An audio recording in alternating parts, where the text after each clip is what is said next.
Ràdio Maricel, cada dia, al matí amb nosaltres.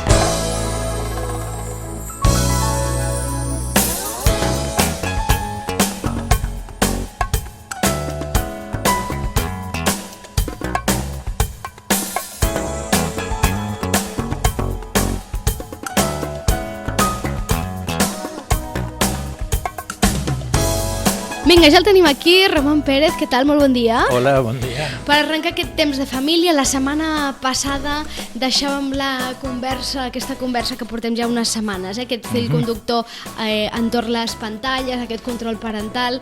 La setmana passada, fruit d'aquella notícia que vam veure als diaris de que a França es mirava de limitar l'edat, l'accés de menors a les pàgines, als webs pornogràfics. En vam parlar aquí, d'aquest control que comentaves, Roman, que ha de ser parental, que l'Estat està bé que ajudi, però que al final és dels pares que han de fer aquest control. Sí, i l'Estat té moltes maneres d'ajudar, i aquesta que proposava aquest bon senyor tècnicament és impossible, amb la qual cosa és més una declaració d'aquestes que fan els polítics que no pas algo efectiu.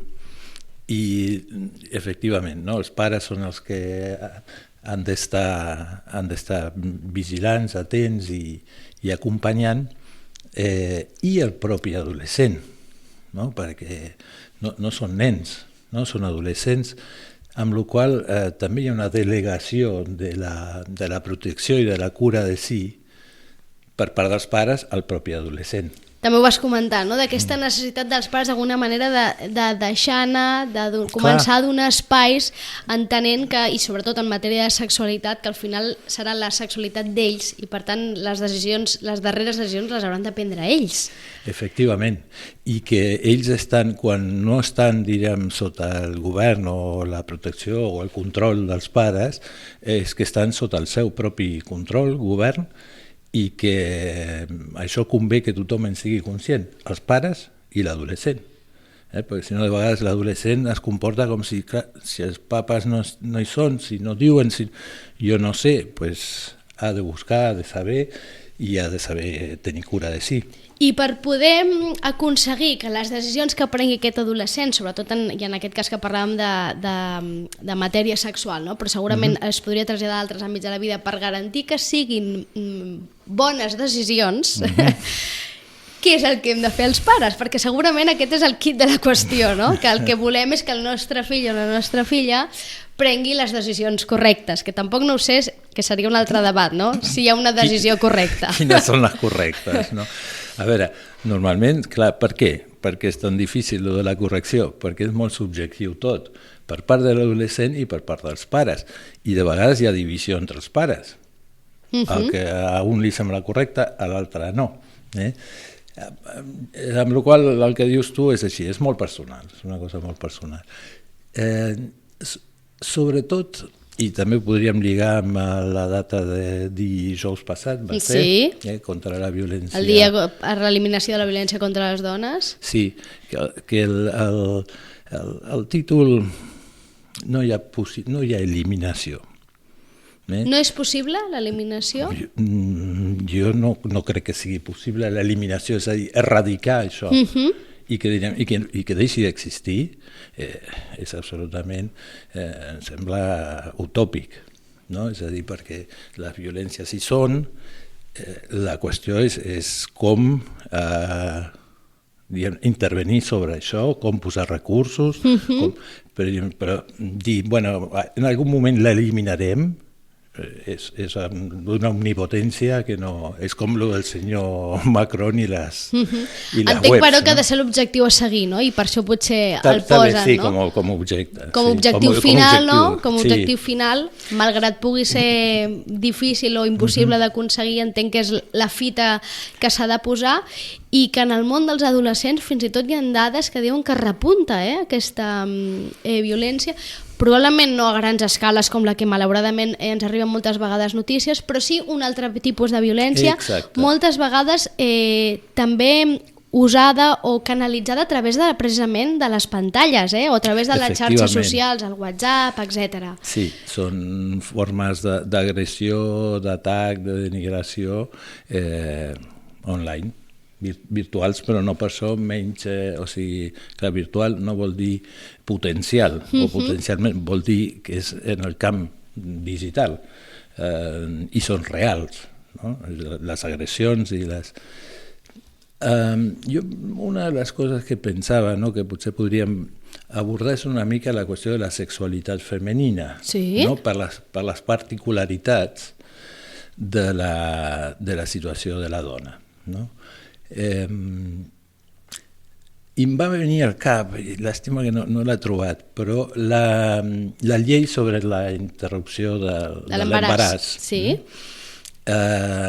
l'europea, Sí. que és a la que Espanya està, diguem, la que està inscripta, que plantejava no, o sigui, deixava clar una situació d'excepcionalitat en el cas de la dona, no? I és la següent, que deia, feia tot un preàmbul, que donada la particular situació de la dona, la significació de l'embaràs per una dona, la significació de la sexualitat d'una dona, posaven, o sigui, feien una excepció legal per la qual les dones a partir dels 16 anys tenen el dret de decidir què faran.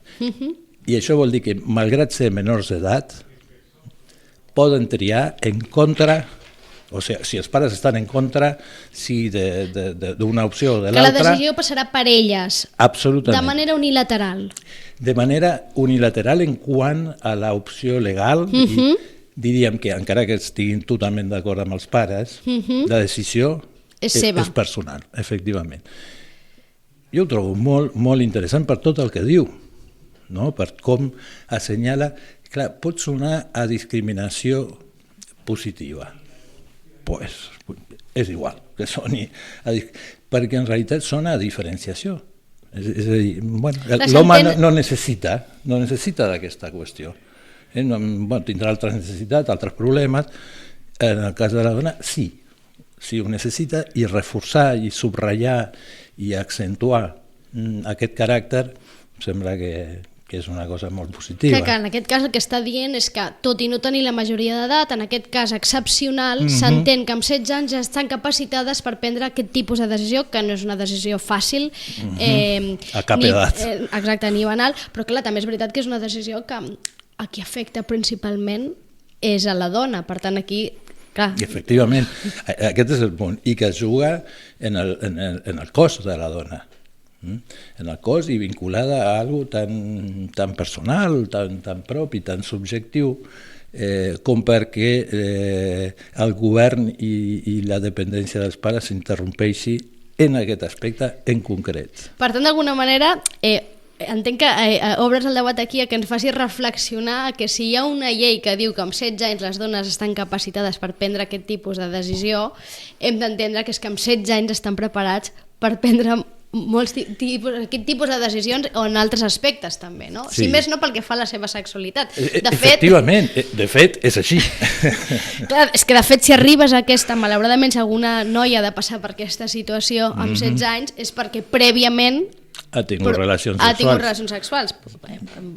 Potser hi ha algun cas en què no ha estat voluntària, però n'hi haurà també en els que sí. Sí, els menys, els menys. Sí, perquè aquestes edats encara potser és una edat temprana, potser. Per tant, entenc que la necessitat d'un model afectiu sexual, quin paper juga en això? Un model... Sí, d'un model o d'una educació. Potser li hauríem de dir una educació. Fixa't, l'educació té un gran potencial i és molt important, però té límits i no tot depèn de l'educació. No? De vegades un pensaria, no, que les noies que queden embarassades tenen baix nivell cultural o poca formació, i no és el cas. És a dir, no sé ni si hi ha diferències significatives.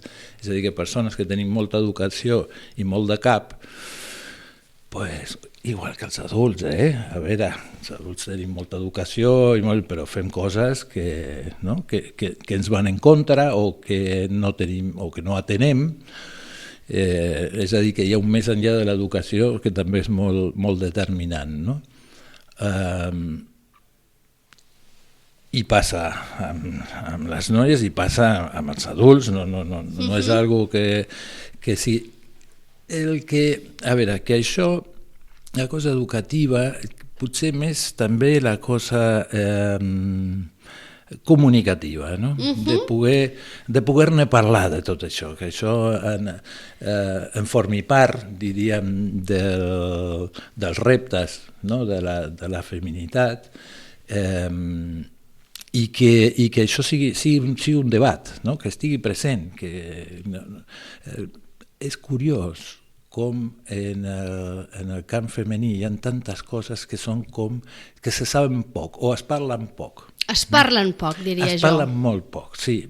I clar, de fet, la sexualitat és un tema que està també molt masculinitzat, no? I més si parlem, si ho lliguem amb el tema de pantalles, amb tot el tema pornogràfic, clar, està adreçat a l'home. És una sexualitat absolutament masculinitzada, no? Efectivament. És que aquí també entrem en les diferències, no? Que hi ha alguna en la sexualitat masculina que acosta al consum de pornografia, i no així en la dona, o no tant, o no d'aquesta manera.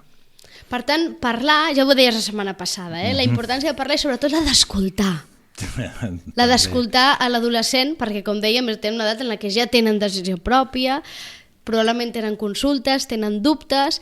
Entenc que és interessant que aquests dubtes o aquests neguits els puguin plantejar d'una manera còmoda amb familiars, amb amics, més enllà d'anar-los a buscar a la xarxa, no? Clar. Que segurament és el gran risc, anar a buscar.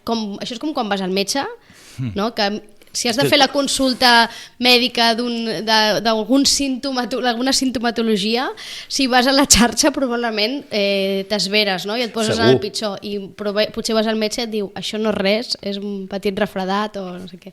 Per tant, una mica és això, poder-ne parlar amb certa tranquil·litat. Sí, a veure, parlar fins a on l'adolescent vulgui parlar, fins on els pares n'estiguin disposats també, però potser és algo de la qualitat d'aquest parlar. És a dir, que hauria d'estar més centrat en què pensa la noia, què diu, com ho veu, quina posició té, quines preguntes es fa, més que venir a explicar-li com hauria de ser, com hauria de fer, més que res perquè no serveix per res. No és que no es pugui fer, és que no és efectiu, perquè i treu una mica la qüestió del marc propi, no? Que és que no són els pares qui han de decidir ni portar la sexualitat de la filla, sinó que és cadascuna que ha d'anar fent el seu camí.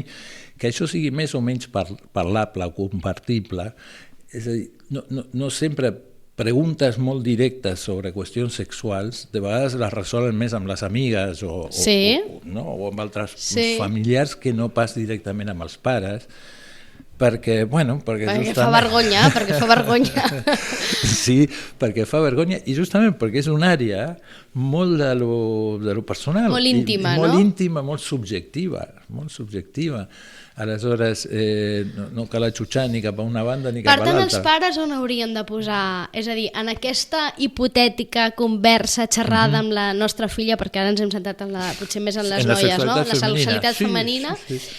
On haurien de posar el focus? En el tema del respecte, de la igualtat, de tenir una relació d'igual a igual, perquè és veritat, i si ho lliguem amb el tema també de les pantalles, i que dèiem, no? Que estan repuntant les dades de violència masclista en adolescents, i es veu molt amb les xarxes, clar, al final és quan veus notícies en les que les noies adolescents veuen normal que potser la seva parella, noia en aquest cas, li controli el mòbil, no? Per exemple, o li demani fer segons què, més enllà de si a ella li ve de gust o no li ve de gust, no? Aleshores, on hem de posar el focus els pares per no d'alguna manera envair la seva intimitat, no intimidar-la, però intentar transmetre aquesta idea o aquesta necessitat de respecte, d'igualtat, de que la sexualitat també comporta tot això, no? Sí,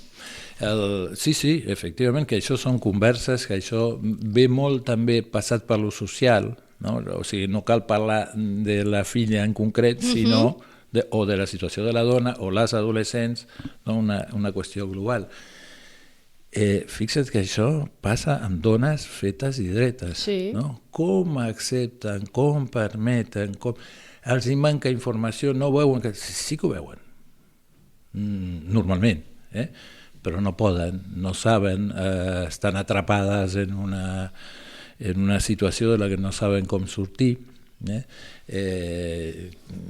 cosa que és terrible. És a dir, en algun moment els jutges, parlant d'adults, en dones, diríem que havien inicialment fet una denúncia de maltractament, després comencen a tirar-se enrere, el jutge posa un ordre d'allunyament i la que trenca l'ordre d'allunyament sistemàticament és ella. És a dir, que l'ordre està posada per protegir-la. I al final acabava que el jutge li deia: si tornes a incomplir l'allunyament, el que ficaré a la presó és amb ell, perquè aleshores el faré amb ell responsable de que no s'hagi complert l'ordre d'allunyament. Que dius, no, s'ha d'invertir aquí, és a dir, aleshores per protegir a la persona que té aquest tracte vejatori, la dona accedeix a la separació. A veure, tot això és difícil de generalitzar. No? Són moltes situacions particulars en què influeixen moltes coses, però que va més enllà de l'educatiu. Per això, que se'n parli a nivell, com si vols, ideològic, de valors, de principis, està molt bé, i és el que toca. A part, són converses que als adolescents els interessen molt i normalment es posicionen al respecte. És difícil de tenir dades concretes i clares sobre el que passa.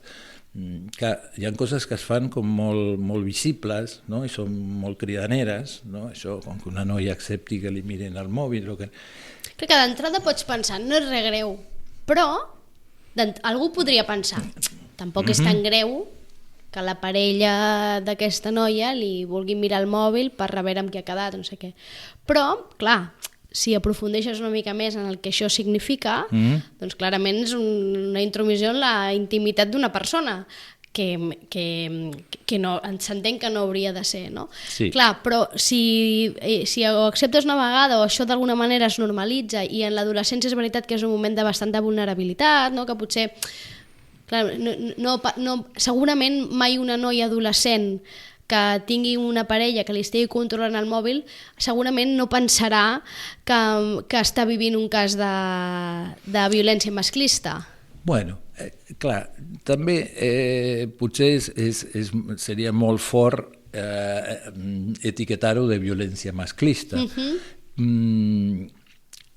però sí que és una situació discriminatòria, perquè, bueno, a no ser que ella també li pugui remenar el mòbil amb ell, amb la qual ja estaríem en el mateix nivell, diríem, un li mira, l'altre li mira, tampoc no gaire recomanable, però sí que és, diríem, otorgar-li o una permissivitat o otorgar-li un poder a l'altre que no li hauria d'atorgar. Per això dic que és una situació dialèctica. Fa falta un que vulgui mirar el mòbil i un altre que estigui disposat a permetre-ho, perquè si no estan les dues condicions no passa. El meu mòbil no el toques i no el mires i ja m'estàs explicant què és aquesta dèria per mirar el meu mòbil. Clar, no?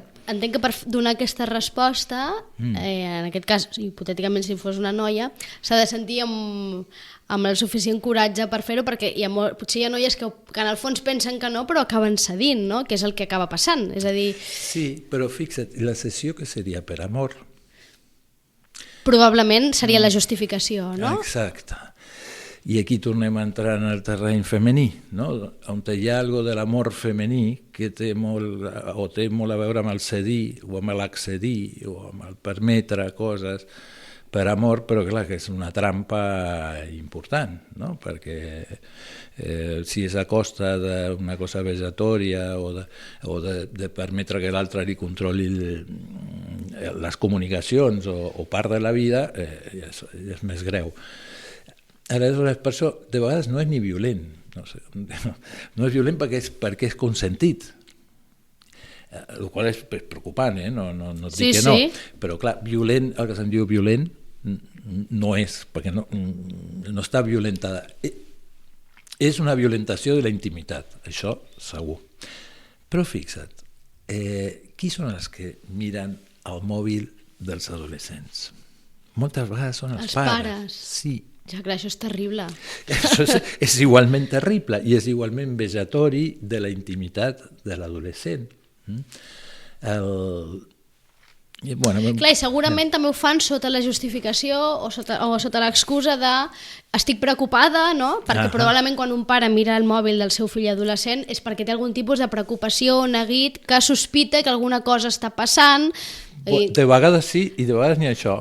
Senzillament pors, intent de saber, intent de controlar, i és molt complicat perquè normalment surt rana. Vull dir, quan més s'hi posen, més alarmats queden de veure la manera en què es parlen o les coses, les fotos que pengen, clar, s'horroritzen, amb la qual no es tranquil·litzen, precisament. No? Per un tema d'incomprensió, també potser un tema d'incomprensió generacional, no? És a dir... Efectivament, i mútua, perquè l'adolescent tampoc entén a què ve la dèria dels pares per lo del mòbil. Per tant, com se soluciona això? Perquè, clar, si l'adolescent parla un idioma, els pares parlen un altre idioma i estem demanant que conversin, que parlin obertament de temes que són difícils o tabú, com per el cas de la sexualitat, com ho solucionem?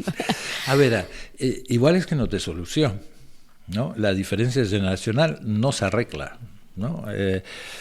Està allà. Aleshores, quina és la manera d'abordar-ho? Pues reconeixent que és així, de que ja hi ha un abisme, de que els pares tenen una manera de pensar i normalment ni té per què ser coincident la manera de pensar entre els pares, que això és l'altre, perquè de vegades es parla dels pares com si fos un bloc, i no és cap bloc, o sigui, cadascú pensa de la seva manera. Bueno, i això passa, no? És que els pares de la meva amiga li deixen fer això, li diuen que així, i vosaltres no em deixeu, no? I clar, són criteris diferents. Clar. Sí, o la mama em deixa i el papa no, o al revés.